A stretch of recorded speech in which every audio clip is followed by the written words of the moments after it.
नमस्कार दोस्तों, स्वागत है आपका एडू मंत्रा के प्लेटफॉर्म पर। और आज से हम स्टार्ट करने वाले हैं अपने इंग्लिश के कंप्लीट कोर्स पे। महात्मा बुद्ध की एक सेइंग्स है, उससे मैं ये लेक्चर स्टार्ट करना चाहूँगा कि उन्होंने दो बातें कही थी कि इंसान लाइफ में एक गलती करता है कि किसी भी चीज़ को जो करना चाहता है उसकी प्रिपरेशन वो स्टार्ट नहीं करता, उसको करना शुरू नहीं करता। ठीक है। और दूसरी चीज़ ये है कि वो शुरू कर लेता है बस, बट उसको कंप्लीट नहीं कर पाता या नहीं करता, उतनी एफर्ट्स नहीं देता कि वो कंप्लीट कर सके वो टास्क जो उसने इनिशिएट किया था। तो अगर आप ये वीडियो देख रहे हो तो आपने पहला जो है हर्डल क्रॉस कर लिया है कि आपने जो है प्रिपरेशन अपनी शुरू कर ली है जो आप करना चाहते हैं। जी हाँ, मैं इंग्लिश की बात कर रहा हूँ जो एक सबसे बड़ा चैलेंज है और सबसे बड़ा जो है की फैक्टर भी है कोई भी जॉब को लेने के लिए, अपनी पर्सनैलिटी डेवलपमेंट के लिए, अपने आप खुद को रिप्रेजेंट करने के लिए। ठीक है। तो जो हमारा इंग्लिश का ये कोर्स रहेगा, ठीक है, ऐसा नहीं कि ये सिर्फ हम कॉम्पिटिटिव एग्ज़ाम्स के लिए बना रहे हैं।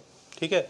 जो हमारा मेन जो टारगेट होगा वो 9th 10th +2 वाले बच्चे जो पढ़ते हैं, ठीक है, उनको जो स्कूल में जो वो सीखते हैं इंग्लिश वगैरह के जो इनको इश्यूज़ आते हैं, तो ये कोर्स से बहुत सारी जो है दिक्कतें उनकी क्लियर हो जाएंगी, डाउट्स क्लियर हो जाएंगी।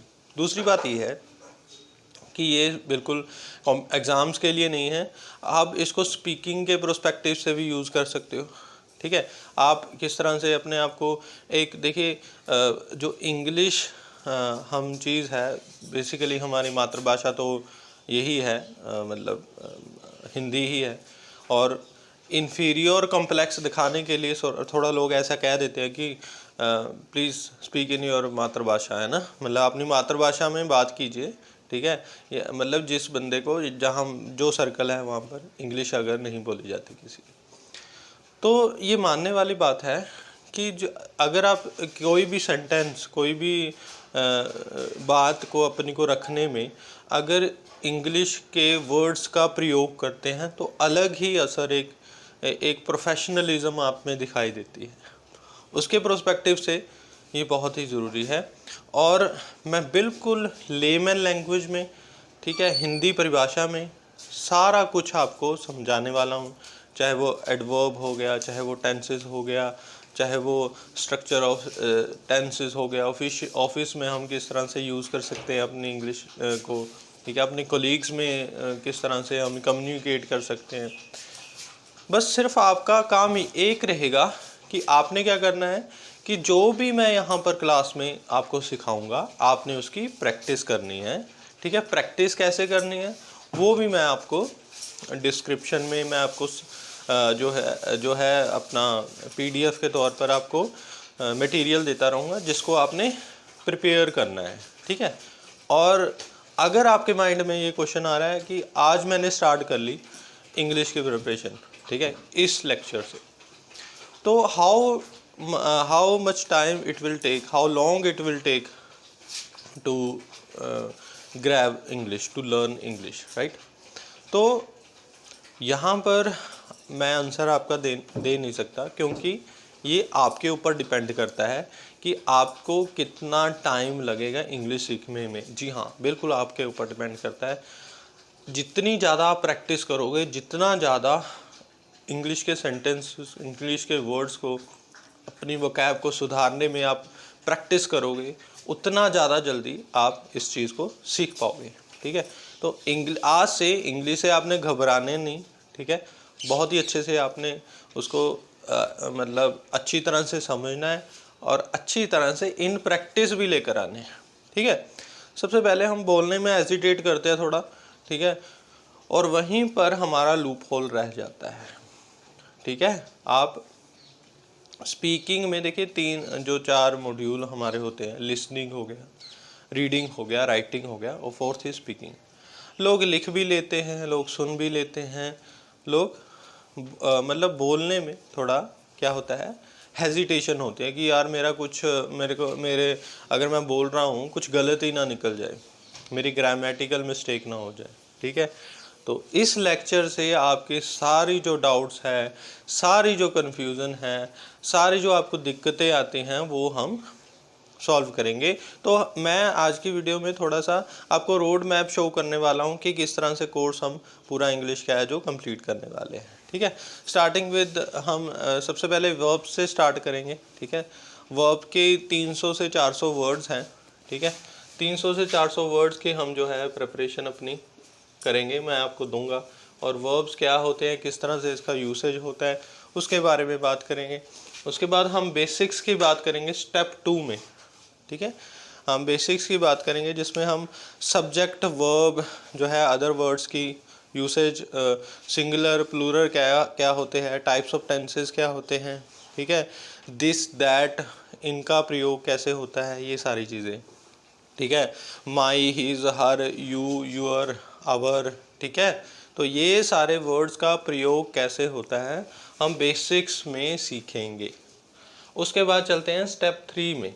स्टेप 3 क्या है, एक्टिव वॉइस टेंसेस। इसमें हम तीनों टेंसेस जैसे अपना पास्ट हो गया, प्रेजेंट हो गया और फ्यूचर हो गया। ठीक है, इन तीनों को लेकर हम चर्चा, मतलब हम इसको सीखेंगे, प्रैक्टिस करेंगे, इनको समझेंगे किस तरह से हमने इसको यूज़ करना है। और जो 4th स्टेप है मॉडल वर्ब। ठीक है, मॉडल वर्ब में क्या है, बेसिकली हमने can, could, should, could have, should have, must have, my, may, might. ठीक है, ऑट टू, एक्सेट्रा, ये सारे वर्ड्स हमने मॉडल जो है वर्ब में हमने सीखने हैं। जैसे यहाँ पर थोड़ा सा लिख देता हूँ, कैन, कुड, मस्ट बी, ये सारे वर्ड्स का हम यूसेज कहाँ कहाँ करना है, कहाँ नहीं करना, ये हम चीज़ों का सीखेंगे। उसके बाद आ जाता है हमारा 5th मॉड्यूल जो सिंपल टेंसेस और स्ट्रक्चर में आ जाता है। आप अभी टेंसेस यहाँ पर सीख चुके होंगे 5th स्टेप में। ठीक है, तो यहाँ पर आप टेंसेस का प्रयोग करना है आपने। सिंपल टेंस प्लस स्ट्रक्चर, मतलब टेंसेस आपको दिए जाएंगे, आपने उसको स्ट्रक्चरली उसको बनाना है। सिंपल टेंस प्लस स्ट्रक्चर की बात हम यहाँ पर जो है सिंपल टेंस स्ट्रक्चर में करने वाले हैं। उसके बाद हमारा 6th स्टेप आ जाता है। 6th स्टेप क्या है जी, passive voice tense. Passive voice tense पे क्या है, देखिए जैसे हम ऑफिस में वार्तालाप करते हैं अपने ऑफिशियल से, अपने सबॉर्डिनेट से वार्तालाप करते हैं, अपने कुलीग से वार्तालाप करते हैं, अपने हेड से वार्तालाप करते हैं। ठीक है, तो उसमें हम किस तरह का इंग्लिश से प्रयोग कर सकते हैं। ठीक है, तो ये आपका बेस्ड ऑन द आपका रहेगा कि आप किस तरह से उसको टेंस को प्रयोग करते हो। ठीक है, यहाँ पर आपकी प्रैक्टिस चलेगी बेसिकली, और हम ऑफिशियल थोड़ी वर्डिंग सीखेंगे, क्या क्या हम वर्ड्स यूज़ कर सकते हैं अगर हमने ऑफिशियल कोई स्पीच देनी है ना, कोई ऑडियंस को हमने ऑडियंस में हमने कुछ बताना है। ठीक है, कुछ कन्वे करना है, वो सारी चीज़ें हम यहाँ पर पैसिव वॉइस टेंस में हम लिखेंगे। ये ऑफिशियल यूज़ के लिए, आपके पर्पज़ के लिए हो जाएगी। ये ऑफिशियली आप किस तरह से इंग्लिश का प्रयोग करते हैं। 7th स्टेप में बढ़ते हैं। 7th step advance level structure में आ जाएगा। एडवांस लेवल स्ट्रक्चर में आपका नरेशन आ जाएगा। ठीक है, एडवांस स्ट्रक्चर मतलब एक स्टेप आगे हम इसमें बढ़ जाएंगे। ठीक है, अभी प्रेपोजिशन चलेगी, ईडियम्स एंड फ्रेजेस किस तरह से आप यूज़ कर सकते हो। ठीक है, जो मुहावरे होते हैं, ठीक है, इंग्लिश वाले, वो किस तरह से फ्रेजेस, बड़े बड़े फ्रेजेस आप किस तरह से आप अगर किसी बात में और ज़्यादा दम देना, और ज़्यादा है ना उसको वो करना है, तो उस तरह से आप ईडियम एंड फ्रेजेस का भी यूज़ कर सकते हो अपनी कम्युनिकेशन में।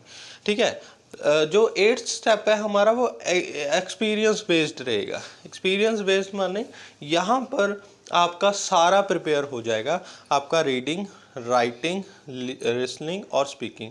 ठीक है, ये सारे वर्ड्स आप मतलब सारे मॉड्यूल्स है एक्सपीरियंस बेस्ड में आपके कवर हो जाएंगे। मतलब जो फाइनल स्टेप है उसमें आप लिसनिंग भी सीख पाओगे, रीडिंग भी सीख पाओगे, राइटिंग भी सीख पाओगे और स्पीकिंग भी सीख पाओगे। तो ये रहा हमारा रोड मैप, जिसके थ्रू हम पूरी जो है अपने इंग्लिश का कोर्स जो है कंप्लीट करने वाले बिल्कुल सिंपल लैंग्वेज में समझाऊंगा, ठीक है। कोई ऐसा हम जो है एग्जांपल्स लेके समझेंगे, जैसे घर में एग्जांपल्स हैं, ठीक है। घर में जो एक्टिविटीज़ होती है ना, जो डेली बेसिस पर हम करते हैं, उसकी एग्जांपल लेकर हम इंग्लिश की प्रैक्टिस करेंगे। और guys, I want you to complete that course. Mahatma Buddha की जो सेइंग्स हैं, जो सबसे पहले बोली है, मैं उसको प्लीज़ याद रखना कि अगर किसी चीज़ को शुरू किया है, पहले तो किसी चीज़ को शुरू करना वो चैलेंज है, दूसरा चैलेंज ये है कि उसको कंप्लीट करना है, ठीक है। तो पहली हर्डल आप क्रॉस कर चुके हैं, दूसरी हर्डल आपने क्रॉस करनी है, ये कोर्स को कंप्लीट करना है और इंग्लिश सीखनी है, ताकि आज से आपके इंग्लिश का जो डर है आपके, वो निकल जाए, ठीक है। तो बेसिकली हमने पूरे बिल्कुल बेसिक्स से हम स्टार्ट करेंगे, बिल्कुल बेसिक्स से, ठीक है। घबराने की कोई बात नहीं। आपने क्या करना है, इस चैनल को सब्सक्राइब करना है, वीडियो को शेयर करना है, अगर पसंद आई तो लाइक करना है, अपने फ्रेंड्स के साथ शेयर भी करना है ताकि उनकी भी ज़्यादा हेल्प हो सके, राइट। तो stay tuned with us. Thank you so much.